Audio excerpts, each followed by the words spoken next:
점심 맛있게 드셨습니까? 든든하게 드신 점심 식사 저희 보면서 소화시키시라고 오늘 눈길 가는 소식, 또 알아야 될 정가 이야기들 준비해봤습니다. 큐시 틀어볼까요? 민주당 주요 당직자들 일괄 사퇴했습니다. 이재명 후보한테 운신의 폭을 넓혀주려는 것 같죠. 이 소식 짚어보겠습니다. 어제 저녁 국민의힘 윤석열 후보와 김종인 전 위원장이 긴급하게 만났습니다. 만나긴 만났는데 빈손인 게 문제입니다. 이 얘기 잠시 뒤 해보겠습니다. 전두환 빈소에 등장한 가짜 박근혜 좋아의 정체 궁금하시죠? 또 삼계탕에 휴지가 등장한 식당에 CCTV 낱낱이 뜯어보겠습니다.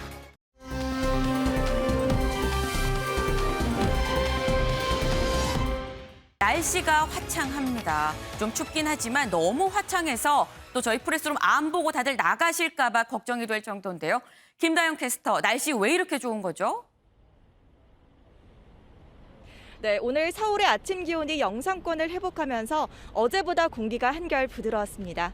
한낮에도 서울의 낮 기온 8도로 어제와 비슷하겠고요. 오늘 전국이 대체로 맑은 가운데 공기질도 깨끗해서 활동하기 무난하겠습니다. 영상권을 보였던 오늘 아침과 달리 내일은 다시 영하권 추위가 찾아오겠습니다. 내일과 모레 서울의 아침 기온은 영하 2도 안팎까지 떨어지겠는데요. 감기 걸리지 않도록 건강관리 잘 해주셔야겠습니다. 한편 동해안 지역은 계속해서 건조특보가 이어지고 있는데요. 오늘 오전 경북 북동산지와 영남 동해안으로도 건조특보가 확대됐습니다. 그 밖에 동쪽 내륙에도 대기가 매우 건조하겠는데요. 산불 등 화재 사고 예방에 각별히 유의하셔야겠습니다. 오늘 한낮 기온 서울과 춘천 8도로 중부지방은 어제와 비슷하거나 조금 낮겠고요. 남부지방은 광주 14도, 부산은 16도로 비교적 온화하겠습니다. 이번 주 비 소식 없이 맑은 날씨가 이어지겠고 휴일 낮부터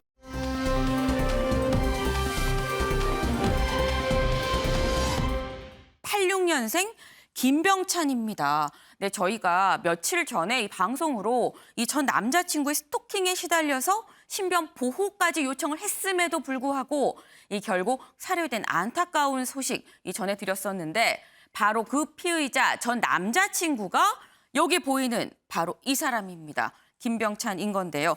유호정 기자. 사실 이렇게 신상이 공개되는 거 이례적인 일이긴 합니다. 이 신상 공개 위에 판단 근거 이유가 뭘까요? 네, 일단 신변 요청까지 한 여자친구를 스토킹한 끝에 살해한 이 30대 남성, 이 지금 보시는 것처럼 86년생 35살 김병찬인데요. 어제 이제 신상공개심의위원회를 열고 신상을 공개하기로 결정했는데 그 이유는 범행 증거가 충분히 확보됐고 본인이 모든 범행을 시인한 데다가 미리 흉기를 준비해서 잔인하게 살해했다라면서 범죄 예방 효과 등 공공의 이익을 고려해 이 같은 결정을 내렸다고 밝혔습니다. 네, 사실 이 사건이 논란이 되는 이유 자체가 이 피의자가 신변보호 요청을 하고 또 이 스마트워치로 이 수차례에 걸쳐서 신고도 했고 그럼에도 불구하고 이런 이것도 비극적인 사건으로 이 끝을 맺었다라는 것 때문에 이 경찰 대응이 부실해서 벌어진 거 아니냐라는 이 논란이 일고 있기 때문에 지금 주목을 받고 있는 건데요. 유호정 기자. 이 유족들이 국민청원에 올렸습니다. 네, 그렇습니다. 허술한 피해자 보호 체계와 함께 본인이 누나가 무관심 속에 죽어갔다며 억울함을 호소하는 청원 글을 올렸습니다. 네. 사실 이 피해자 이 김병찬과 관련해서 지난해 말부터 최소 6차례 경찰에 신고를 했던 것으로 드러났습니다. 네. 그러니까 6차례 최소 목숨을 구할 수 있는 기회를 경찰이 놓친 것으로 볼 수도 있는데요. 일단 이런 살해 협박 피해 신고를 한 거는 지난 7일 이달 초부터입니다. 네. 이틀간 임시보호소에서 지냈고요. 그 이후부터는 지인 집에서 지냈는데요. 이 피해자가 집에 오지 않자, 원래 집에 가서 스토킹을 했는데 집에 오지 않자 이 김병찬 피해자의 직장까지 쫓아갑니다. 네, 그래서 이제 이 피해자가 경찰에 지금 김병찬이 내 직장까지 쫓아왔다라고 신고를 하는데 여기서 이제 피해자 유족은 누나의 이런 신고에도 보호를 받지 못했다고 주장을 했습니다. 이때 피해자가 경찰에 신고를 했는데 지금 같이 있냐라고 물어보자 피해자가 당시에 같이 없다라고 했고 그럼 김병찬 어디 있느냐 했더니 네. 지금 나랑 같이 없다. 네. 라고 얘기를 하니 경찰이 그럼 할 수 없다. 우리가 할 수 있는 게 없다라면서 신고를 하지 않았다라고 얘기를 하고요. 이때 피해자 유족이 얘기를 했던 게 뭐 증거가 없으면 도와드릴 수 없다. 네. 라는 얘기까지 들었다면서 울분을 터뜨렸습니다.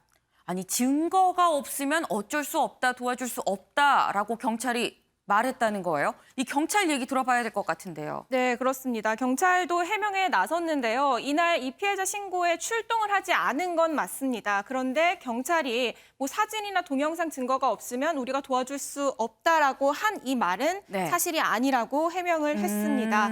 당시에 그럼 경찰관을 보내주겠다, 어디로 보내주면 되느냐라고 물었더니 네. 이 당사자가 지금 멀리 나와 있고 지금 같이 있지 않다라는 네. 취지로 얘기를 해서 그러면 저녁이나 뭐 내일 아침 도움이 필요하면 연락을 해라라고 얘기를 했다는 겁니다. 그리고 실제 이날 퇴근길에 이 경찰 도움을 받아서 경찰과 동행을 해서 퇴근을 했다고 이 경찰이 설명을 했습니다. 지금 얘기를 한 것처럼 뭐 경찰이 담당 수사관도 정해져서 피해자의 신변에 대해서 뭐 꾸준히 확인한 것도 사실이고 네. 이렇게 동행 요청에 경찰이 동행을 한 것도 사실인데 그런데 끝내 범행을 막지는 못한 상황입니다. 네, 일단 뭐 유족 측에서는 증거가 있어야 도와줄 수 있다라고 경찰이 얘기를 하더라라고 주장을 했습니다만 경찰은 아니다라고 이 얘기를 한 지금 그런 상황입니다. 그런데 유족이 얘기하는 다른 게 또 있습니다. 네, 맞습니다. 계속해서 경찰의 적극적인 대응이 없었다라는 점을 구체적으로 얘기를 하고 있는데요. 이 피해자가 전화를 했다라고 얘기한 이날이 사실 법원에서 김병찬에게 100m 이내 접근 금지 그리고 통신으로 전화하지 말라라는 명령을 내린 날입니다. 네. 그런데 이날에 피해자에게 김병찬이 전화를 합니다. 그래서 이 피해자가 경찰에게 김병찬이 전화했다라고 수사관한테 알리거든요. 그런데 이 수사관이 김병찬에게 너 전화했냐라고 확인을 한 다음에 피해자에게 한 말이 잘못 눌러서 했다더라. 네. 어떻게 할까요? 라고 도리어 물었다는 겁니다. 그래서 이제 피해자 유족이 지금 이렇게 피해자에게 잘못 눌렀다는데 어떻게 할까요? 이렇게 묻는 게 맞냐 하면서 굉장히 답답함을 호소한 상황이고요. 사실 경찰이 20일에 이 피해자 조사가 예정되어 있었다고 합니다. 그래서 이 법원의 접근 금지 그리고 전화하지 말라는 이 명령을 위반한 사실에 대해서도 조사할 예정이었다고 하는데 네. 이 20일 조사 하루 전 19일 날 피해자가 숨지게 됐습니다. 네, 참 다시 들어도 좀 안타까운 이런 상황일 수밖에 없는데 소종섭 위원님, 네. 지금 얘기를 들어보면 어쨌거나 이 숨진 여성은 정말 여러 차례에 걸쳐서 지금 신고를 한 상황입니다. 하지만 어쨌거나 뭐 경찰이 뭐 증거가 없어서 도와줄 수 없다라는 말은 안 했습니다만 끝끝내 도움을 주지 거의 못한 상황이 돼 버렸어요. 이게 결국 시스템적인 문제가 있는 건 아닌가라는 생각도 듭니다. 결과적으로 아주 안 좋은 쪽으로 상황이 이제 결론이 난 거죠. 네. 일단 이런 부분 포함해서 이 신고 전화가 걸려올 때 경찰로서는 이 최악의 상황을 가정해서 움직여야 됩니다. 네. 실제로 그렇게 가정해서 선제적으로 대응을 잘하는 그런 경찰관들의 사례도 있는데 이번 사건 같은 경우는 사실 접근 금지 명령이 내려졌음에도 접근을 한 또 전화를 한 이런 부분들이 나왔으면 이 상당히 지금 이 어떤 범위가 있다, 범행의 의지가 있다라고 볼 수 있는 부분이 좀 있거든요. 근데 그런 부분을 너무 좀 쉽게 가볍게 판단한 것 아닌가 하면서 조금 더 이 최악의 상황을 가정해서 움직여야 된다는 그런 측면에서 대응이 좀 적절치 않았다라는 생각이 들고 뭐 사진이나 동영상 같은 것들을 요구를 한다라든지 뭐 어떻게 하는 게 좋을까요? 이렇게 이제 오히려 피해자에게 물었다든지 이런 이제 피해자 측의 주장입니다만은 그러한 상황이 실제로 벌어졌다면은 경찰의 대응이 과연 적절했는가에 대한 어떤 비판 같은 것들이 나올 수밖에 없을 것 같다 하는 생각이 들고요. 특히 이 위치 확인 시스템 스마트워치를 눌렀는데 그 부분이 먹통이 됐다. 이건 굉장히 좀 심각한 문제 아닌가 싶습니다. 사실 이런 부분은 자칫하면 목숨이 정말 달린 그런 일인데 그렇게 신고를 했는데 시범 운영 중인 그 자체가 완전히 먹통이 됐다. 그렇다면 도대체 시범 운영을 하기 전에도 여러 가지 시뮬레이션을 돌려서 이 시스템이 돌아가는지 이런 걸 했을 텐데 네. 그러면 이렇게 안 돌아가는 결정적인 순간에 안 돌아가는 이 시스템 속에서 어쩌면은 이게 잘 돌아갔으면 이런 사고가 없을 수도 있었지 않습니까? 결과적으로 네. 봤을 때는 그런 상황이기 때문에 굉장히 이런 부분은 좀 아쉬운 부분이 있고 반드시 어떤 보완 조사 이런 것들이 좀 이루어져야 될 것으로 보이고 그에 따른 여러 가지 좀 사후적인 조치들 이런 것들이 뒤따라야 될 것으로 생각이 됩니다. 그리고 경찰의 이제 권한이 과거보다 훨씬 커졌기 때문에 네. 그만큼 경찰은 권한에 맞는 책임을 항상 좀 의식을 할 필요가 있다라는 말씀 드리고 싶습니다. 네, 지금 이 시스템에 문제가 있다는 것 자체가 좀 문제다라고 말씀을 주셨습니다. 시스템에 사각지대가 있고 구멍이 있다면 막는 게 맞는 겁니다. 이 구멍을 막는 데 있어서는 뭐 경찰도 경찰이고요. 여의도에 있는 국회의원들, 입법기관도 마찬가지인 거고, 그리고 이 행정을 하는 고위 공직자 이 사람들까지 다 같이 좀 고민을 해야 될 부분이라고 생각을 합니다.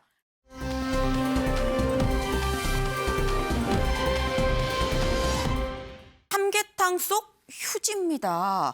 이 삼계탕 속에서 이 휴지가 나왔나 봐요. 유호정 기자, 이거 무슨 얘기죠? 네, 이 삼계탕 속 휴지가 들었다는 항의를 받은 이 삼계탕집 주인의 사연인데요. 네. 인터넷에 억울하다면서 영상과 함께 이 사연이 올라왔습니다. 함께 올린 영상을 보시면요, 이 손님이 이 테이블 냅킨을 뚝배기 안에 이렇게 넣죠. 그리고 네. 젓가락으로 섞는 모습이 이 포착이 되어 있습니다. 네. 그리고 이후에 이제 서빙 담당자분이 주변을 지나가자 뚝배기를 이렇게 쓱 숨기는 네. 이런 모습, 지금 보시는 것처럼 숨기는 듯한 모습까지 들어 있는데요. 사실 이 주인, 이 손님의 휴지가 담겨 있다는 이 항의를 받고 당황해서 결국 네. 음식값을 받지 않고 돌려보냈다고 합니다. 그런데 너무 이상해서 CCTV를 돌려봤더니 이렇게 본인이 직접 휴지를 넣는 장면이 들어 있었던 겁니다. 그래서 억울함, 굉장히 황당하다 라면서 지금 인터넷 커뮤니티에 이 글과 영상을 올린 상황입니다. 아니 근데 지금 영상으로 보니까 뭐 이런 걸 갖고 빼박 증거라고 보통 얘기를 하죠. 빼도 박도 못하는 증거, 이 카메라로 찍히는 걸 몰랐지 않나 싶을 정도로 아주 명확하게 이 범죄 이 상황이 딱 들어 있습니다.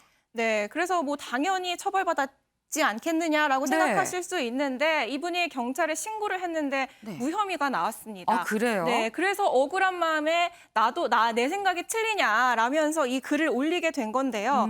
당시에 이 주인분은 너무 억울했지만 똥 밟았다 생각하고 그냥 네. 지나가려 했는데 이분이 아마 구청에 신고를 했나 봐요. 그래서 네. 다음 날 구청 위생과 직원이 점검을 나온 아. 겁니다. 그래서 이때 CCTV를 구청 직원에 보여줬더니 이거 신고해라라고 직원이 얘기를 한 거예요. 그래서 그 다음 날 경찰에 신고를 했는데 최종적으로 무혐의 처분이 나왔습니다. 네. 그런데 이분이 황당해하는 건 이 무혐의 통지서에 담긴 이유 때문이었는데요. 저도 이유가 궁금합니다. 네, 그렇습니다. 이 통지서를 보면 직접 사진을 찍어서 올렸습니다. 그런데 손님이 이물질을 넣는 장면이 보이지만 휴지라고 단정할 수 없는 점, 그리고 가족과 네. 동석하고 있었던 점, 또 이물질 발견 이후에 구청으로 민원 신고를 한 점, 이런 점들을 고려해서 이 손님이 고의로 휴지를 넣었다고 볼 충분한 증거가 없다라는 판단이었습니다. 아니 뭔가를 넣긴 했는데 휴지라고 볼 순 없다. 이거 술은 먹었지만 음주운전은 아니다. 이 다른 말로 들리지 않는데 은영미 위원님 네. 어떻게 보세요? 아니 앞에 사건도 그렇고 네. 경찰이 너무 소홀하게 처리를 한 게 아닌가 하고 이렇게 하면 이제 경찰에 대한 불신이 크죠. 크고 작고 건에 경찰한테 믿을 건 경찰뿐이다라고 이렇게 신고를 했는데 경찰이 네. 정말 성의 없이 일을 처리하면 되게 실망할 수밖에 없어요. 그럼 앞으로는 그런 일 한두 번 경험한 사람들이 많을 텐데 그러면 경찰에 대한 불신이 커져서 앞으로 잘 안 믿습니다. 그러니까 어떤 수사 결과를 내놔도 믿지 못하겠다. 경찰이 뭔가 숨기고 있을 거다. 이렇게 생각하기 마련이거든요. 이번 건만 해도 아마도 CCTV가 보이는데 아주 선명하진 않아요. 해상도가 높진 않은데 누가 봐도 종이를 넣은 걸로 보이는데 이제 네. 경찰이 저 사람들을 직접 수사를 했는지도 의구심이 드는 대목인데 아마 이제 딱 보고 흰 건데 흰 게 설마 종이겠느냐. 그리고 이제 한 명이라면 그랬을 수 있지만 가족들이 있는데 설마 가족들이 집단으로 파렴치한 행동을 했겠느냐라는 자기의 심증만 가지고 제대로 조사를 안 했다고 저는 느껴지는데 물론 더 알아봐야겠습니다. 그렇게 느껴지는데 이렇게 물론 삼계탕값 네 그릇 해봤자 크지 않을 수 있습니다만 피해액이 크지 않더라도 저런 식으로 이렇게 소홀하게 처리하는 건요 국민의 불신을 자초할 뿐이라고 생각을 하고요.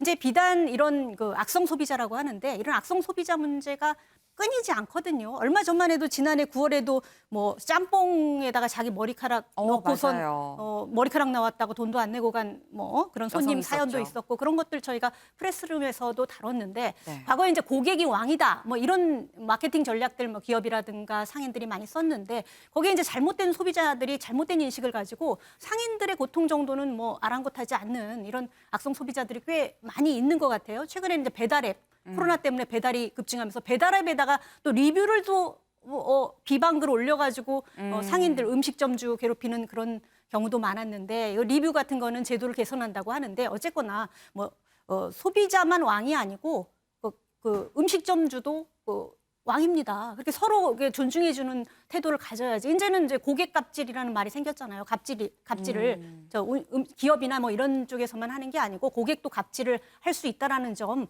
소비자들이 좀 알아주면 좋겠고, 그다음에 그 음식점주 마음에서 좀 생각을 한다면 장난으로 했는지 정말 그 돈이 없어서 그렇게 했는지는 모르겠지만 그런 행동을 다시는 해서는 안 될 것 같습니다. 네, 사실 지금 코로나가 장기화되면서 이 자영업자분들 저런 일 없어도 지금 충분히 힘든 상황입니다.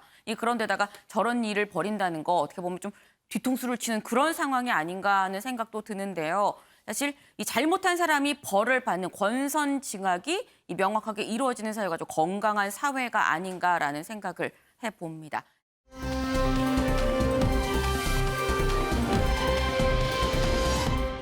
가짜 조화 해프닝입니다. 가짜 조화.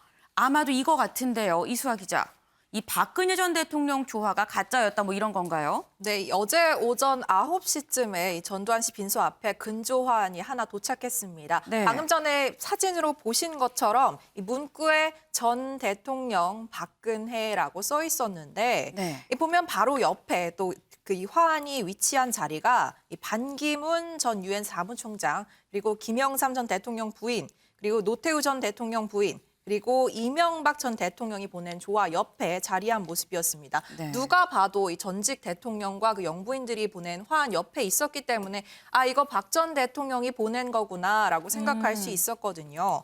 그런데 이 박 전 대통령의 조화, 모양도 바뀌고 또 문구도 박 전 대통령에서 박근혜로 바뀌어진 채로 오후에 다시 발견이 된 겁니다. 네. 이 알고 보니까 앞서 왔던 박 전 대통령 조화가 박 전 대통령 측이 보낸 게 아니라 이른바 가짜 조화였던 것이 뒤늦게 알려진 거죠.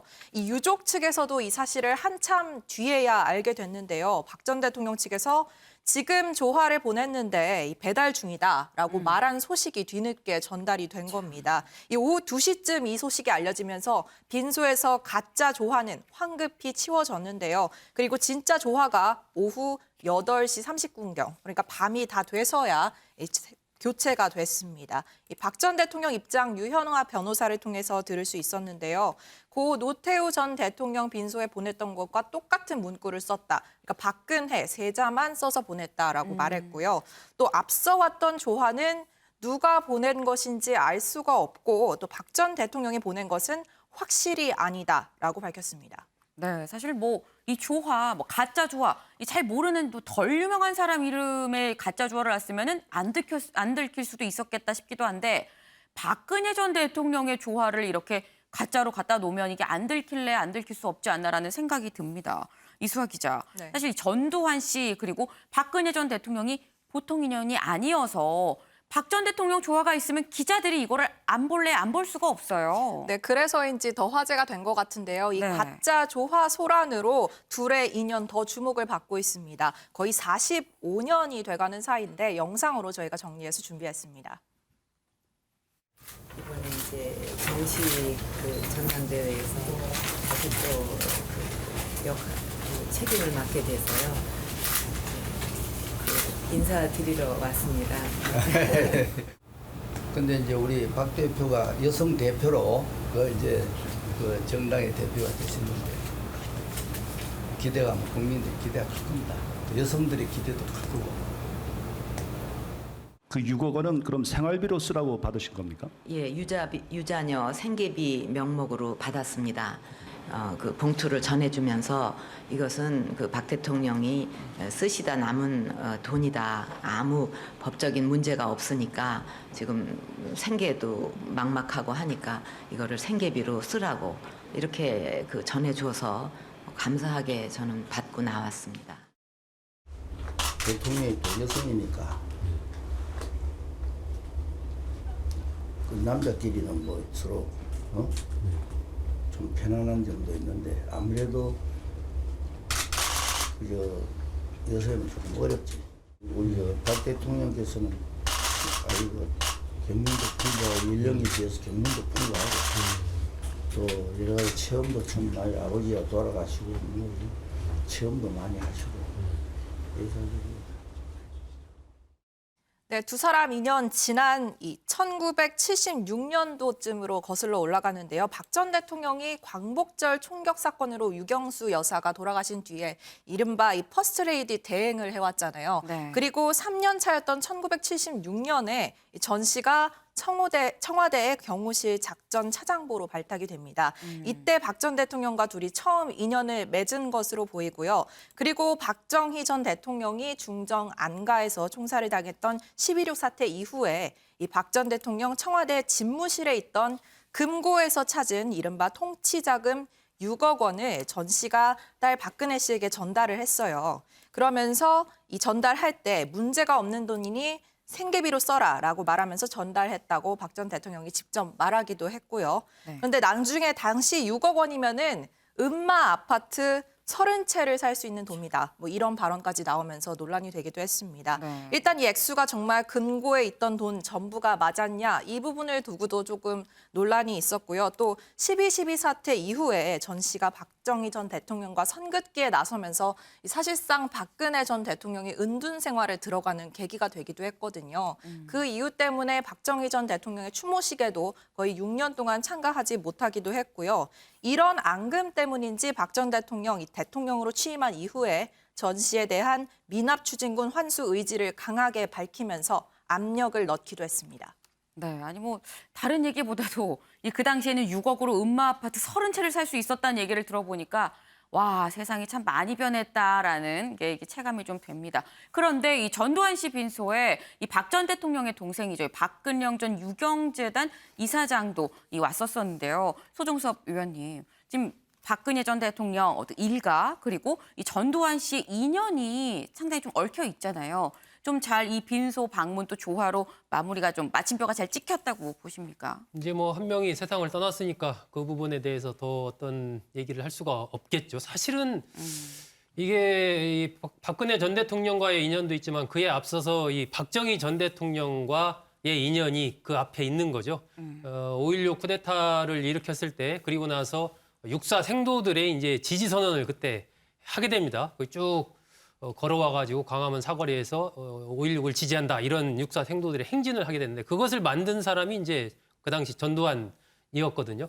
그래서 이제 이 박정희 최고회의에서 비서관으로도 근무를 했었고 박정희 전 대통령이 정치를 좀 해라 이렇게까지 권유를 했었는데 전두환 씨가 그 당시에는 이제 나는 군인 체질이라 군으로 돌아가겠다 이래서 이제 군으로 돌아갔죠. 그때부터 사실 이 박정희 전 대통령의 눈에 들어가지고 박정희 전 대통령이 집권 기간 동안에 뭐 승승장구했다라고 봐야 되겠죠. 그래서 1979년에 보안사령관을 맡게 되는데 사실은 보안사령관은 그 전만 해도 되게 중장, 별 3개가 맡았는데 별 2개였던 전두환 소장이 보안사령관을 맡게 됐고 그리고 그해 12.6이 나면서부터 합동수사본부장을 맡고 이제 이런 흐름으로 흘러가는 과정인데 박근혜 전 대통령과는 80년 이후에 박근혜 전 대통령이 쓴 수필 같은 것들을 보면은 믿었던 사람에 대한 배신감 이런 얘기를 많이 기록을 합니다. 근데 네. 그런 부분들이 이제 전두환 씨와 관련이 있는 부분들이고 그러다 보니까 거의 이제 뭐 추도식 이런 것도 그냥 참석을 못 하고 거의 유배당한 것 같은 그런 생활을 이제 지내다가 나중에 97년에 대세야 정계 진출을 하게 되고 2013년에 대통령이 되고 나서는 전두환 추징금을 환수하기 위한 특별팀을 서울중앙지검에 만들어서 엄청난 압박을 가하지 않습니까? 그랬었죠. 예, 그러저러한 인연들이 이제 얽히고 설켜서 뭐 현재에 이르게 되는데 어쨌든 이제 한 명이 세상을 떠났으니까 뭐 그런 부분도 하나의 그냥 역사적인 스토리로 남게 되지 않을까 싶습니다. 네. 그런데 지금 얘기에 나온 이 박근혜 전 대통령, 박 전 대통령 구치소에서 지금 이 병원으로 가서 입원해 있는 그런 상태라고 하는데 오히려 박 전 대통령의 사진을 목에 건 사람들이 이 전두환 씨 빈소에 또 많이 왔다면서요? 네, 어제 저희가 빈소 소식 전해드릴 때만 해도 참 한산하다 이런 얘기를 드렸었는데 네. 오후에는 좀 상황이 바뀌었습니다. 일단 우리 공화당 지지자 100여 명이 오후 2시쯤 한꺼번에 조문을 왔는데요. 병원에서 한 번에 조문하는 인원수를 코로나 때문에 제한하고 있거든요. 그러면서 빈소 앞에 조문객들이 대기줄을 서는 진 풍경도 벌어졌습니다. 또 내가 먼저 들어가겠다라면서 몸싸움, 말싸움을 벌여서 경찰이 출동하는 일도 있었고요. 일부 조문객들은 박근혜 전 대통령의 대형 사진을 목에 걸고 대기하는 모습도 보였고 또 극우 사이트 이른바 일배를 상징하는 탈을 쓰고 온 조문객도 있었습니다. 이 병원 측은 오후 5시까지 대략 1,200여 명이 다녀간 것으로 예측하고 있는데요. 이 조원징 우리공화당 대표는 전 씨 장례 기간을 공식 애도 기간으로 정했다라고 공식 기자회견에서 밝히기도 했습니다. 이렇게 어수선한 가운데 한 가지 눈에 띈 점은 이 정계의 발길이 참 없었다라는 점입니다. 현역 의원 중에는 3분이 다녀갔는데요. 3명이 다녀갔는데 김기현 국민의힘 원내대표, 주호영 의원, 그리고 한때 전 씨의 사위였던 윤상현 국민의힘 의원만이 빈소를 찾았습니다. 네, 지금 영상으로 보니까 이 빈소에 이 애도를 하러 온 사람들 중에서 지금 이 난동, 소란을 부려서 경찰이 출동하는 이런 모습까지 있는데 이거는 애도하는 마음으로 왔다면 이 전 씨한테 이 도움이 되지 않는 행동이 아닌가라는 이 생각이 듭니다.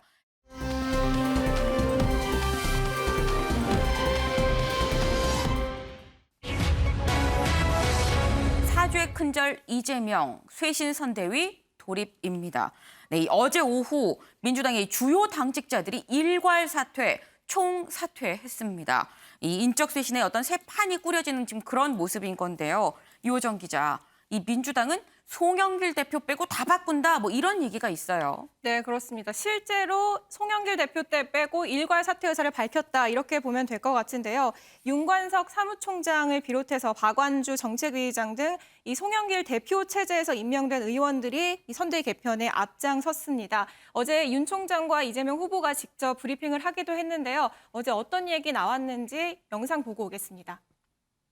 저희 민주당의 주요 정무직 당직 의원들은 비장한 각오로 새로운 민주당을 만들기 위해 선당후사의 마음으로 일괄 사퇴의 뜻을 함께 모았습니다.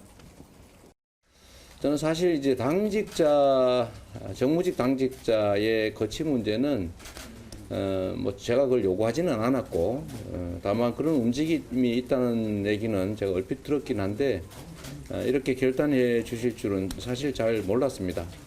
내년 대선 승리를 위해서 모든 것을 내려놔 주신 용단으로 감사하게 생각합니다.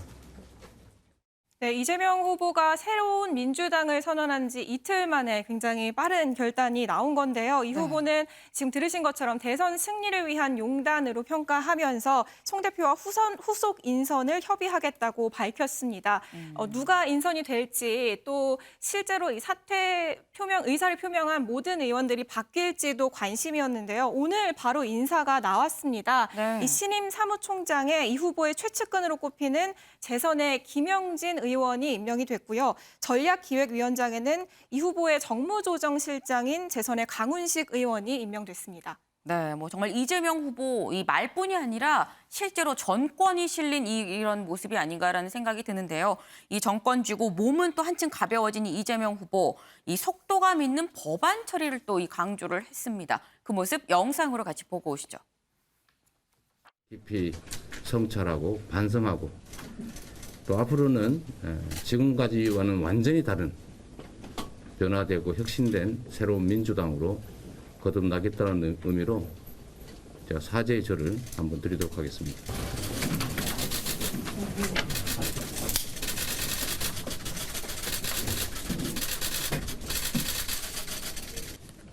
저는 뭐 충분히 이해됩니다. 저는 안 할 줄 알았어요.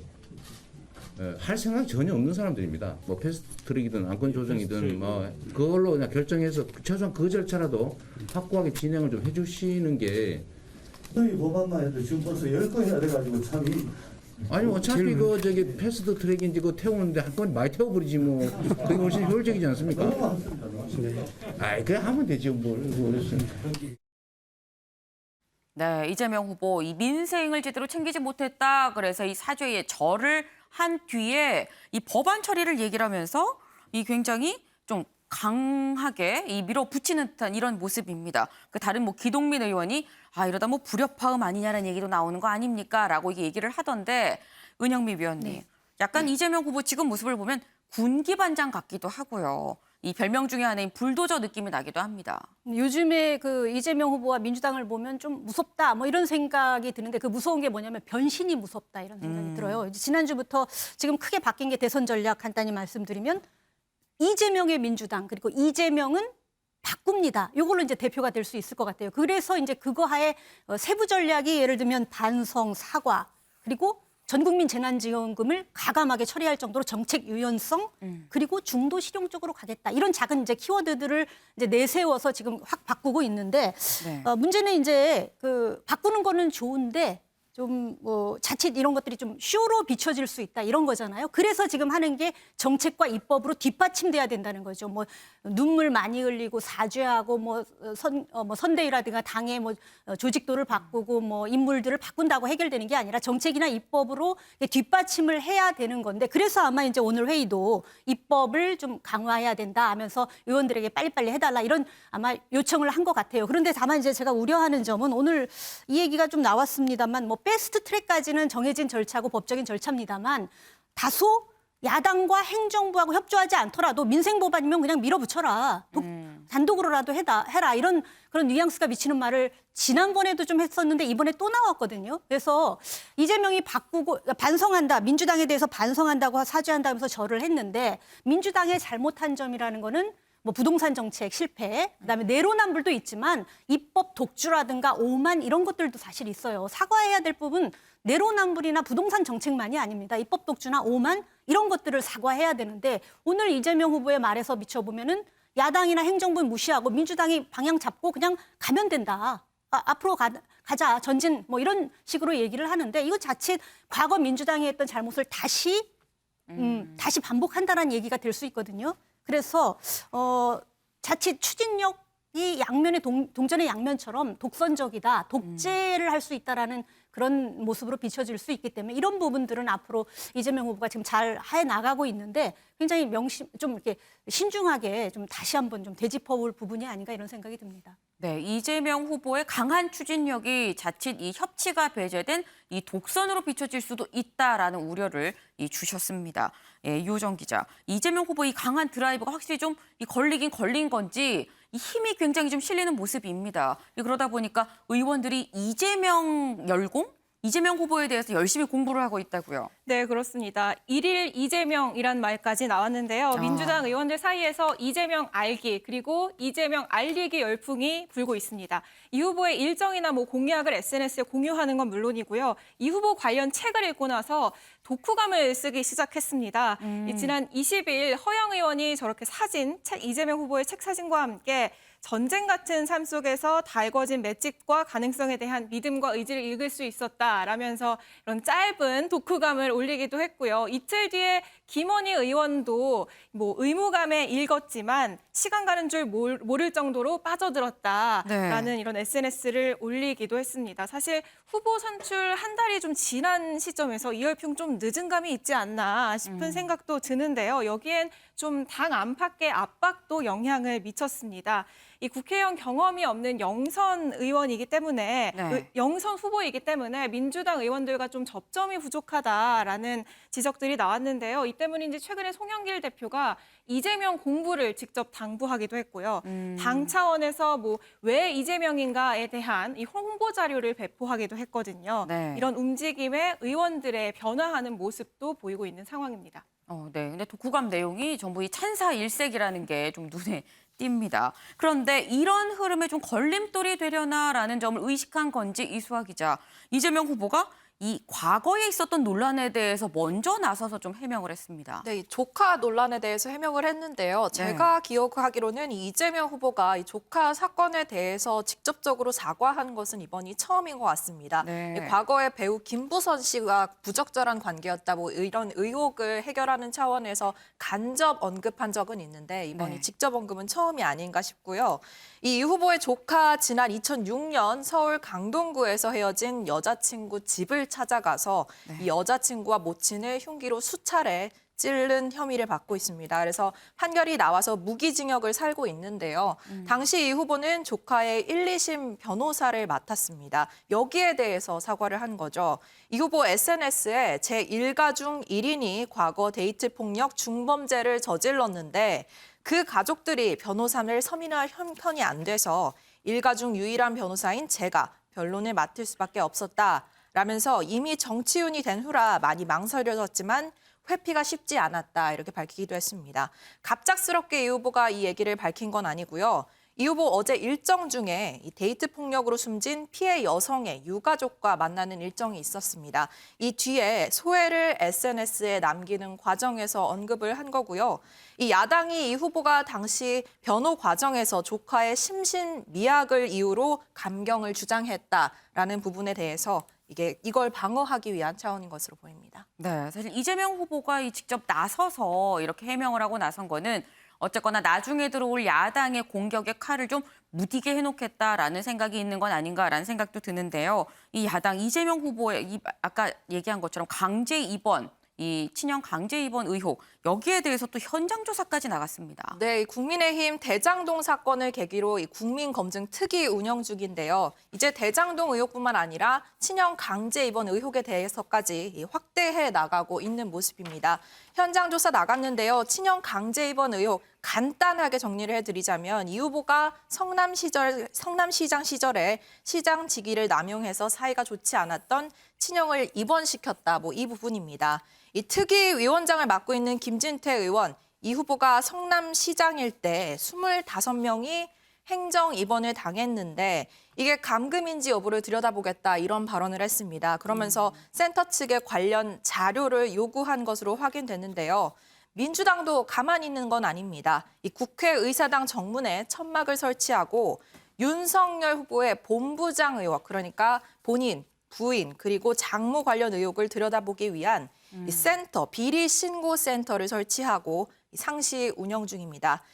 송영길 대표가 직접 천막을 와서 제보를 당부하기도 했는데요. 여야 모두 도덕적 결점, 후보의 도덕적 결점을 파고들기 위해서 노력하는 모습입니다. 네, 지금 안 그래도 날씨가 추워지는데 저 야외 천막에 얼마나 이 제보를 하러 올까라는 생각이 들기도 하는 대목입니다. 근데 지금 보신 것처럼 이 국민의힘 지금 이 야당 이재명 후보 비리 검증에 굉장히 좀 현장 조사까지 나가면서 이 날을 세우고 있는 그런 모습인데 이 가장 중요한 선대위가 지금 말썽이죠.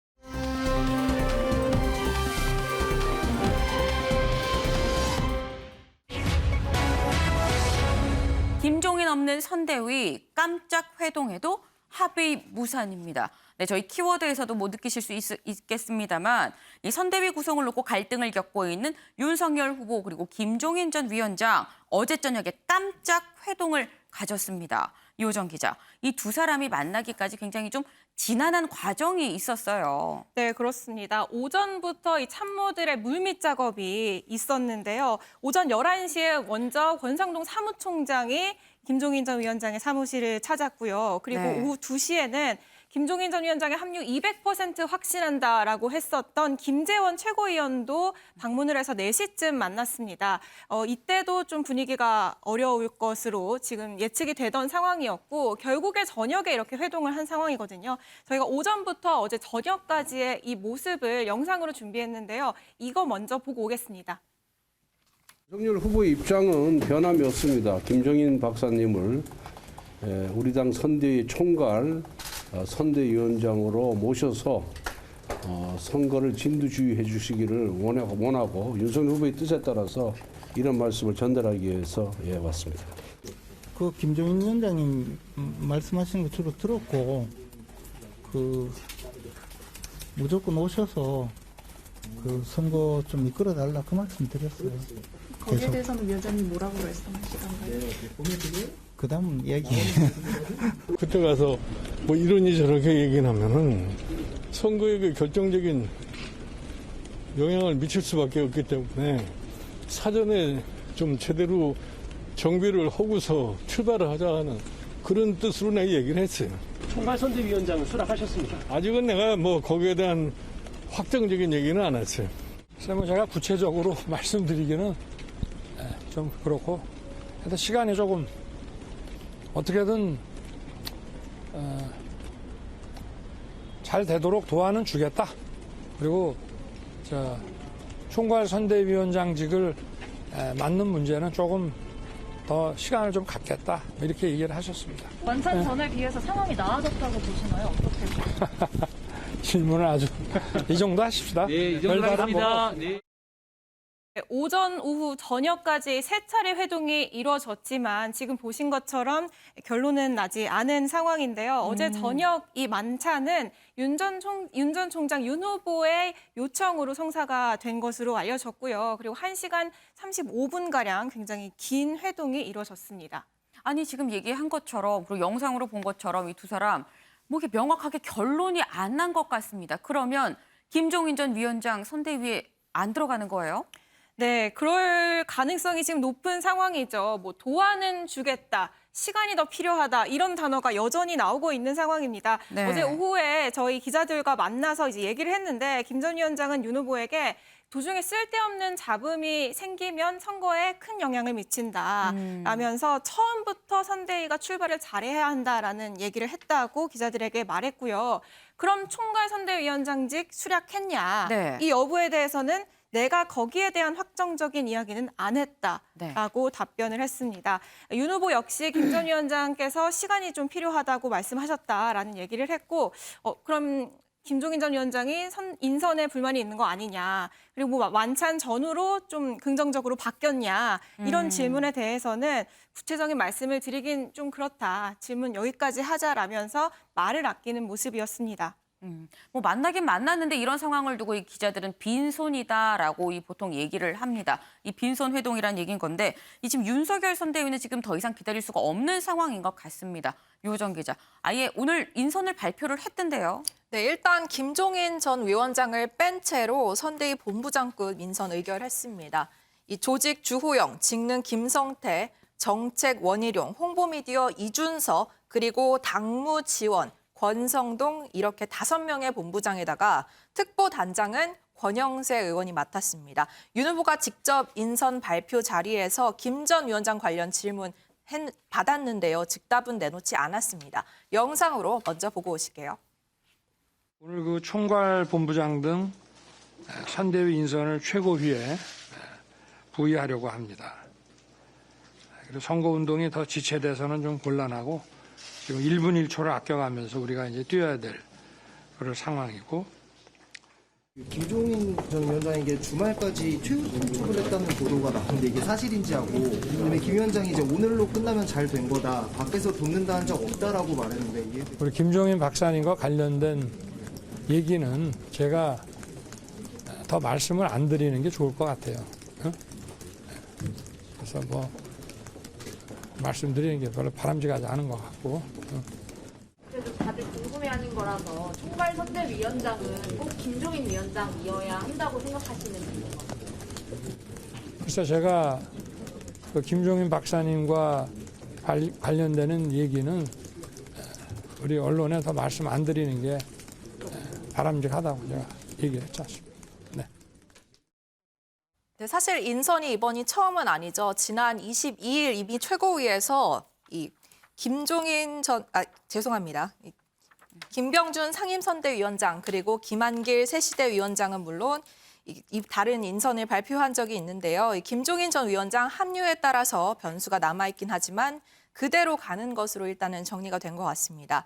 오늘 확정된 6개 부문 총괄 본부장 다음 달 6일 선대위 발대식을 앞두고 실무진을 구성하고 또 활동 방향을 설정하게 되는데요. 너무 정치인 일색이 아니냐, 뭐 이런 평가에 대해서는 이항수 대변인이 나서서 신선한 인물을 검토하고도 확정된 것도 있다. 그렇기 때문에 총괄 선대위원장 문제가 해결되면 같이 발표하려 했다. 라면서 나중에 추가 인선이 있을 것이다. 다른 면이 있을 것이다. 이렇게 예고를 했습니다. 한 가지 더 눈여겨볼 것은 선대위 대변인 자리에 김은혜 전주회 의원 그리고 공보단장을 조수준 의원이 맡았습니다. 여성 3명이 대언론 바로 앞에 나서는 모습입니다. 네. 근데 사실 우리가 관심이 있는 거는 이 김종인 전 위원장과 어떻게 이 매듭이 지어질 것인가 이 부분입니다. 그런데 이 앞서서 윤석열 후보의 하는 얘기를 보게 돼도 이 윤석열 후보 이 사실상 김종인 전 위원장에 대해서 좀 마음이 떠난 거 아니냐 라는 얘기가 나올 법한 그런 모습입니다. 유호정 기자. 네, 그렇습니다. 인터뷰 뉘앙스를 들어보면 이전과 좀 사뭇 달라진 답변을 들을 수 있었는데요. 그래도 뭐 어쨌든 이 자리를 남겨둠으로써 여지를 남겨뒀다 해석은 나오지만 네. 분위기는 실제로 다릅니다. 뭐 어제까지만 하더라도 뭐 김 박사님의 자리는 그대로 남겨두고 기다리겠다라는 인터뷰가 나왔는데요. 오늘 이제 김 전 위원장이 여전히 모호한 태도를 보이자 김 전 위원장을 털고 가기로 했다는 윤석열 후보 측 캠프의 얘기가 계속해서 나오고 있는 상황입니다. 네. 더 이상 김 전 위원장에게 끌려다니지 않겠다라는 취지인 건데요. 특히 어제와 같은 이런 설득 만찬은 없을 것이다라는 얘기들이 이제 당직자를 통해서 나오고 있는데요. 김 전 위원장을 설득하기 위한 작업도 하지 않기로 했다. 이런 얘기들이 지금 흘러나오고 있습니다. 근데 윤석열 후보 말고 지금 김종인 전 위원장도 사실 한 성격하는 이런 분인 건데 김종인 전 위원장도 상당히 좀 불쾌하다는 얘기가 있습니다. 네, 그렇습니다. 이런 보도가 오늘 오전까지 쏟아지자 직접적으로 불쾌한 감정을 드러냈습니다.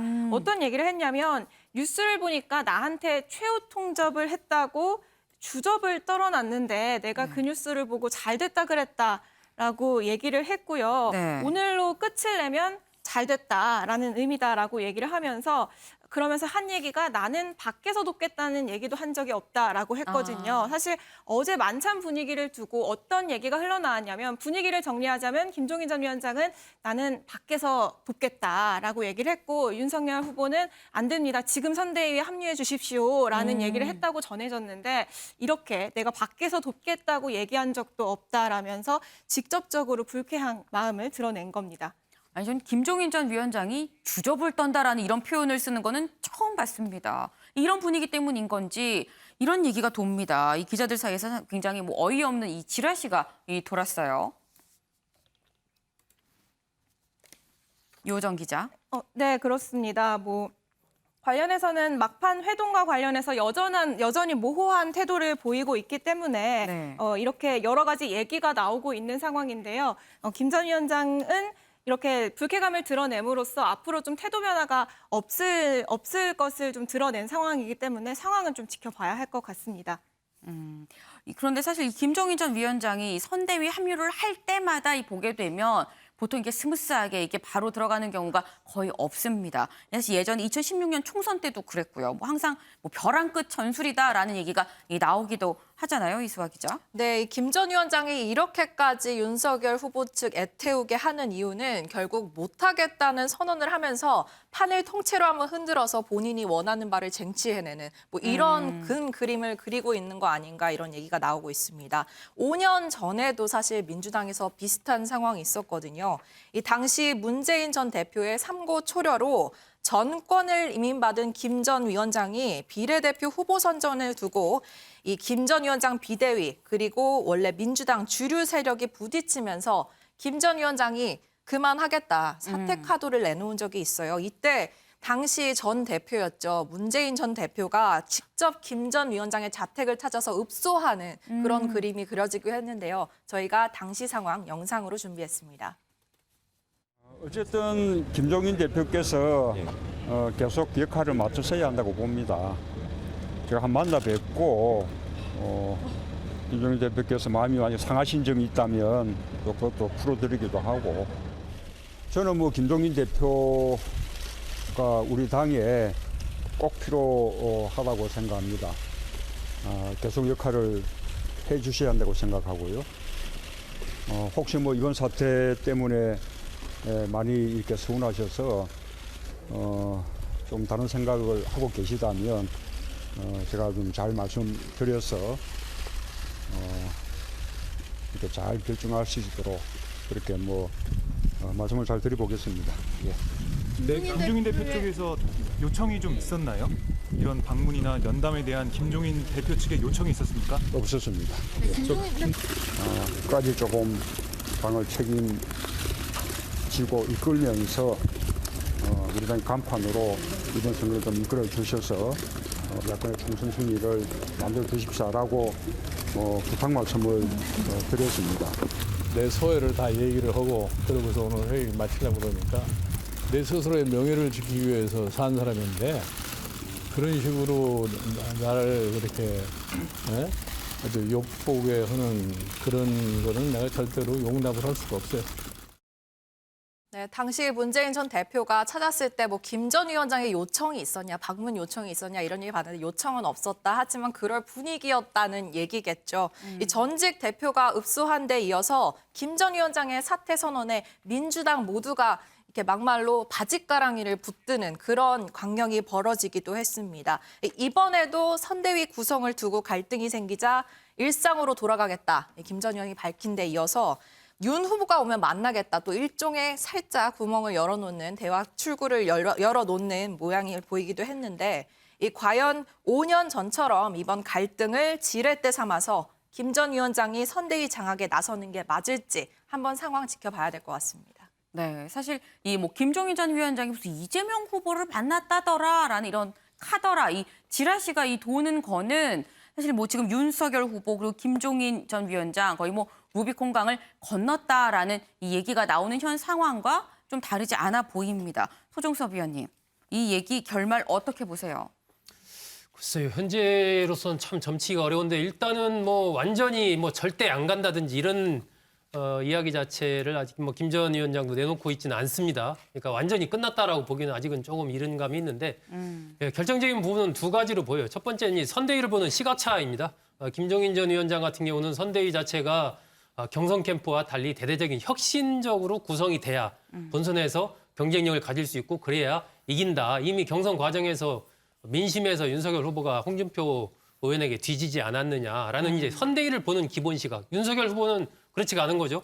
경선 캠프에 고생한 사람들을 중심으로 해서 거기다가 외부에 더 이제 중도 진보적인 색채를 가진 사람들을 포괄을 시켜서 크게 구성하면 된다라는 생각을 갖고 있는 것으로 보이고 그런 부분이 하나가 있고 두 번째는 김종인 전 위원장으로서는 실질적으로 일할 수 있는 환경이 조성이 돼야 되는 것 아니냐. 내가 가게 된다면 그냥 이름만 거는 게 아니고 실질적인 역할을 하기 위해서는 그런 환경이 만들어져야 되고 그런데 김병준 상임선대위원장이 있으면 서로 보는 시각이나 관점이 다른데 그러면은 위에서 총괄과 상임이 서로 부딪히는 상황이 되면 나중에 가면 더 큰 문제가 생길 수 있으니까 그건 아니지 않느냐. 이런 얘기를 지금 하고 있는 상황이기 때문에 조금 더 좀 상황을 지켜봐야 될 것 같습니다. 일단 뭐 상황을 지켜봐야 된다고 말씀은 하셨는데 그러면 김종인 전 위원장이 끝내 없는 선대위는 국민의힘에 영향이 있을까요, 없을까요?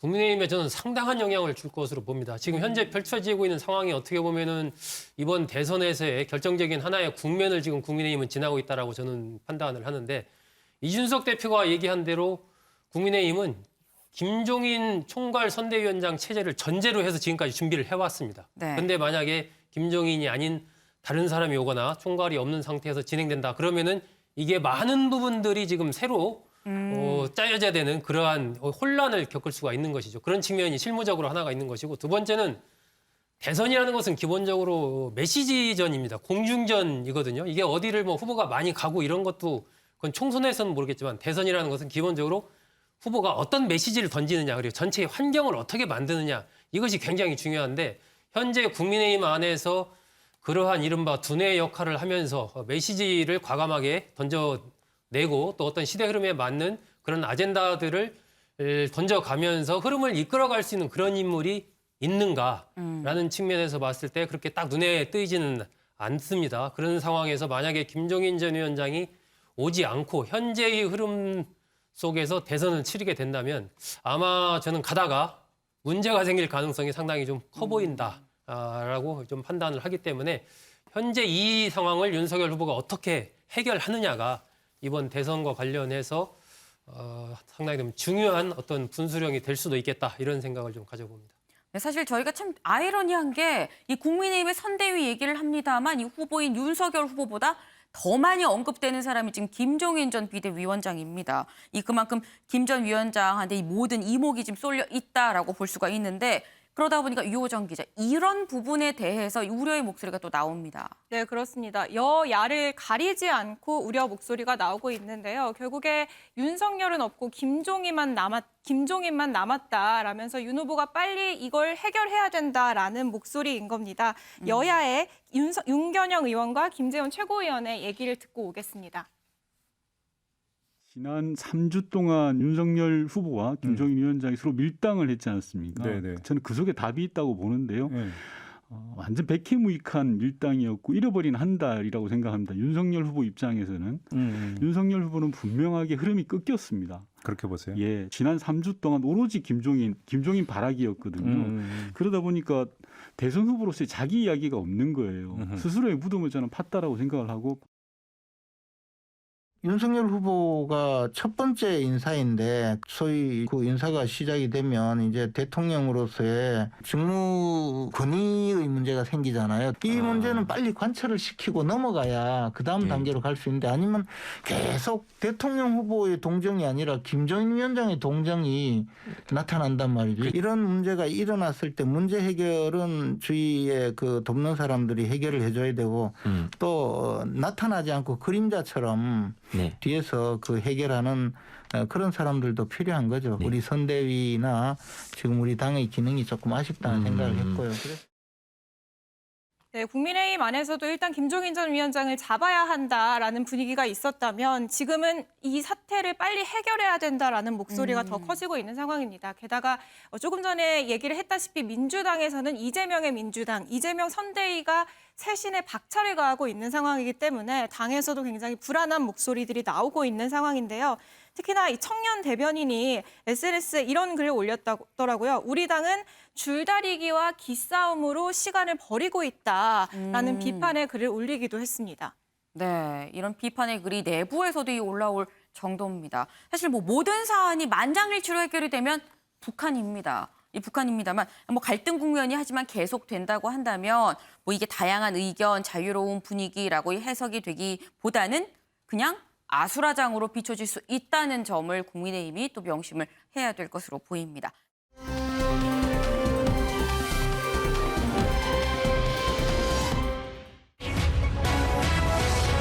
김혜경 호남서 눈물, 김건희 대비 언제입니다.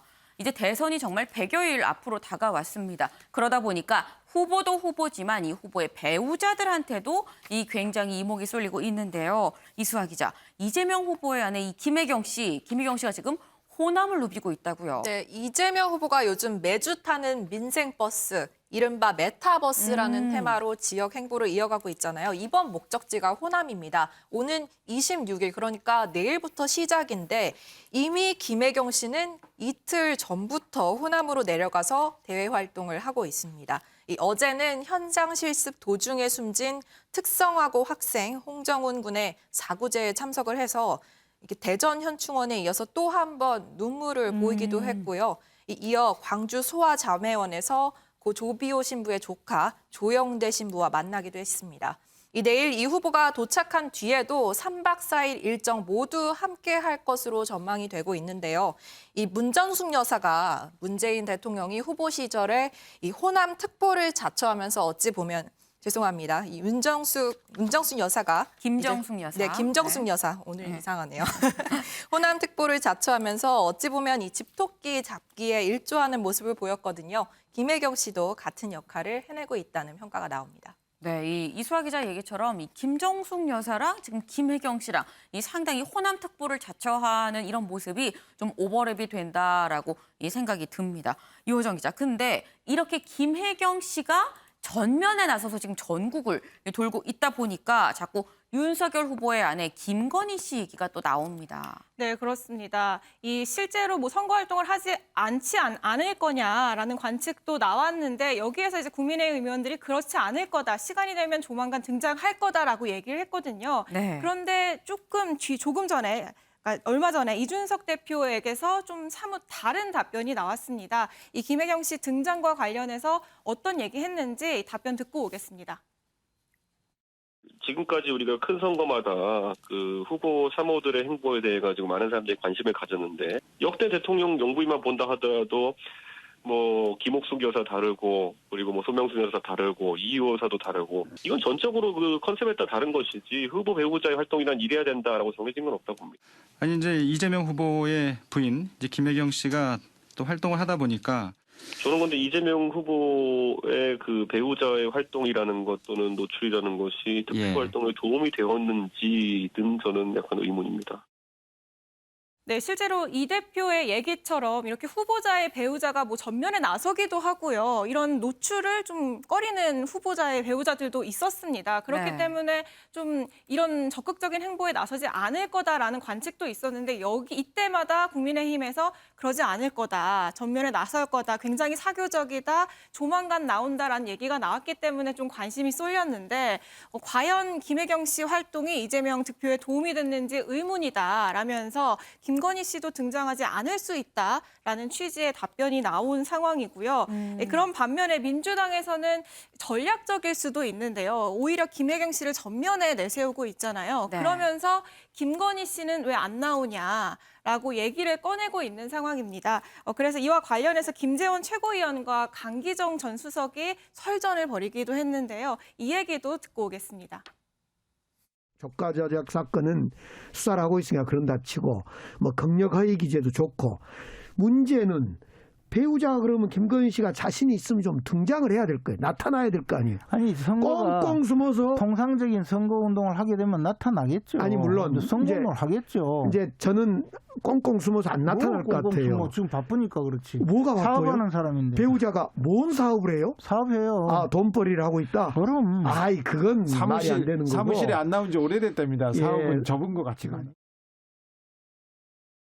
네, 민주당 쪽에서는 윤 후보의 배우자 김건희 씨 관련 의혹에 대해서 좀 집중 공세를 펼치고 있는 상황이기 때문에 김건희 씨와 관련한 언급을 굉장히 많이 하고 있는 상황입니다. 뭐 일전에 김혜경 대 김건희 이런 비교글을 올린 일도 있었고요. 그런 상황인데 김재원 최고위원은 통상적인 선거운동을 지금 할 수 있는 상황이 아니다. 우리는 선대위 구성이 일단 먼저 돼야 한다라면서 해명을 하는 모습이었습니다. 네. 근데 지금 보면 어쨌거나 이 민주당에서는 계속해서 김건희 씨의 등판을 지금 아기다리 고기다리 정말 기다리고 있는 그런 상황입니다. 은영미 위원님, 네. 왜 이렇게 등판을 기다리는 걸까요? 뭐 일단은 이 김혜경 씨하고 비교가 되니까 그러니까 이제 그 부분을 비교시키려고 그래서 우리는 긍정적으로 작용하는데 저기는 부정적으로 작용한다라는 점을 대비시키려고 그러는 건데 아마 등판 시점이 김건희 씨 등판 시점이 늦어지기는 하는데 아예 안 나올 수는 없죠. 옛날에 이제 박원순 전 시장 때 이제 강난희 여사 부인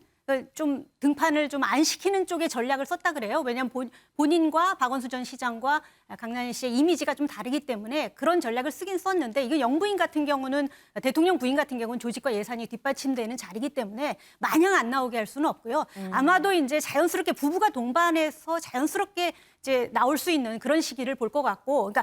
김건희 씨 하나에만 스포트라이트가 뭐 맞춰지는 그런 거 말고 그런 행사 말고 당연하게 이제 부부가 같이 동반하는 행사에 자연스럽게 일단은 언론에 내비친 다음에 반응을 봐가면서 아마 김건희 씨가 더 자주 등장한다든가 하는 전략을 쓰지 않을까 생각이 되는데요.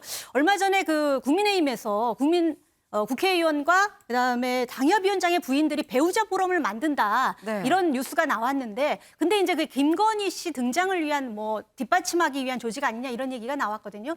그런 부인들을 이렇게 조직으로 해서 마치 김건희 씨 들러리 세우기로 하는 조직은 좀 바람직하지 않을 것 같고요. 그런 부분들은 앞으로 김건희 씨 등장과 맞물려서 좀 신경을 써야 될 부분인 것 같습니다. 네.